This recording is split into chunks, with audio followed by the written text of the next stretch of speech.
जो गुड़गुड़ी असह्य गुड़गुड़ी काली गत काली जदि कथा कहबा सामान्य आश्वस्ति मिलता ये राज्यर विभिन्न स्थान में काल बैशाखी निजर कराल रूप देखा कि यार भितर आउ गोटे कथा सामना को आसुची आगामी 2-3 दिन पर्यंत ताती आहरी अनेक स्थान में जारी रहिबो तेबे ए नै कोन रहिबो परिवेश केभଳି भाबे रहिबो पाग किभଳି भाबे रहिबो से अधिक आलोचना करबा हम सहित अछंती सुआर सीएससी निर्देशक डॉक्टर शरचंद्र साहू सर ये गतकाली आम गोटे देखिलु अद्भुत चित्र जे एते गुळुगुळी सत्य मध्य राजधानी रे एते परिमाण जोर परिमाण ने हैला जे गछ पत्र भांगी गला ये काल बैशाखी प्रकृत रे केमती भाबरे हठात अचानक आसले एवं यार प्रभाव आज एवं आगामी दिन रे रहइबो कि नहीं लास्ट आपन 7 to 8 डेज रे काफी गरम थिला इठे आउ सेमिति किछि जलय बाष्प जो आस्तला कोनोसी बड़ माने आपनकर काल बैशाखी सृष्टि करनुतला कांभा वर्षा होतला किंतु वेरी लाइट रेनफॉल होतला जा फल कि वायुमंडल रे सफिशिएंट एनर्जी अवेलेबल थिला आ फेवरेबल कंडीशन रहितला आपनकर विंड फ्लोटा बाय दक्षिण पश्चिम जो राउतला अल्प किसी जलय बाष्प जो कि फेवर कला आपन को काल बैशाखी सृष्टि करबा पे आ जो टेंपरेचर काली हठात बढ़ी गला 40 डिग्री किसी जगह रे सी काल बैशाखी जेनरेशन पे आउरी फेवर कला जा फल कि काल बैशाखी सृष्टि हेले आपनकर साधारणतः पवन भी बही थाए सहित कुआपथर पड़े आउ वर्षार परिमाण भ्यारी करे डिपेंड अपन दी जलय बाष्प केते रहउची आउ घड़घड़ी बिजुली तो रहिबो जाबडे काली आउ जदी गोटे जगह काल बैशाखी होउची मैक्सिमम जलय बाष्प को सिटी एग्जॉस्ट जाउची पुणी कारण हमर तो कंटिन्यू जलय बाष्प फ्लो रहउन कारण विंड डायरेक्शन चेंज रहउची जा फल कि आपण पुणी एक्युमुलेट हेले जाकि जलय सेमतिया काल बैशाखी सृष्टि करियो तमने एबे जो आपनकर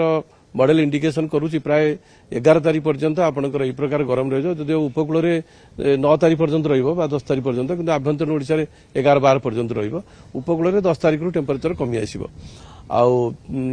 काल बैशाखी भी मझे मझे ही चलो कारण ए समय मनसून करेन्ट भी डेभलप कलानी डेभलपमेंट धीरे धीरे जलय बाष्प आसो एवं जो टेम्परेचर बढ़ुचे से फेवर कर जो डेली न हम मे बी 1 डे अल्टरनेट हो पारे 2 डेज डिफरेंस रे काल बैशाखी हो पारे सर बौद्ध जिला जदि कहबा गतकाली अधिक उत्तप्त थिला तेबे एई भली भाबरे केउ जिला ई जो 2-3 दिन अधिक ताती रहइबो एवं तापमात्रा अधिक रहइबो केउ जिल्ला रे हीट वेव हबार संभावना रहिछि हिट वेव तो बर्तमान कारण नॉर्मल भैल्यू बहुत कमी आसला कारण मे लास्ट वीक साधारणतः नॉर्मल भैल्यू कमी जाए जमी आगु झारसुगुड़ा फारसुगुड़ा 40 डिग्री रोला एवं 37-38 रोचे जदि 41 बा 42 डिग्री होची से हिट वेव कंडीशन डिक्लेयर करा जाउची सिमिलरली भुवनेश्वर मध्य 37 डिग्री अधिक रही जाउथबो किंतु एबे नॉर्मल भैल्यू 35-36 थिबो जदि 40 बा हे जाउची से ऑटोमेटिक आपनकर हिट वेव कंडीशन सेमिदिया देखिया गेले आपनकर आभ्यंतर ओडिसा री फेवरेबल रहइबो उपकूल पार्ट रे एते फेवर न होई पारे सर गोटे पटे अधिक ताती रोचे तापमात्रा 40 डिग्री ऊपर रोचे अन्य पटे काल बैशाखी मिश्रित जो पाणीपाग ये स्थिति कहीं उपजे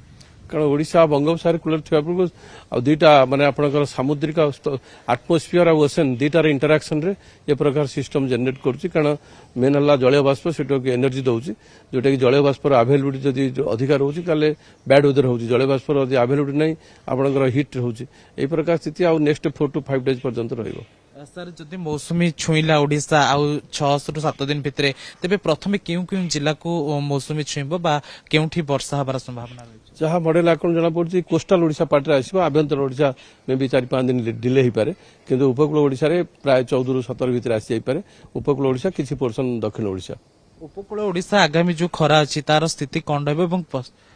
10 तारीख रु उपकूल ओडिशा रे खरार परिस्थिति कमी जीवो प्राय 35 डिग्री 34 डिग्री पर्यंत टेम्परेचर पळे आसो उपकूल पार्ट किंतु आभ्यंतर पार्ट रे 37-38 को जार 40-41 भी कंटिन्यू रहइबो प्राय 20 तारीख पर्यंत।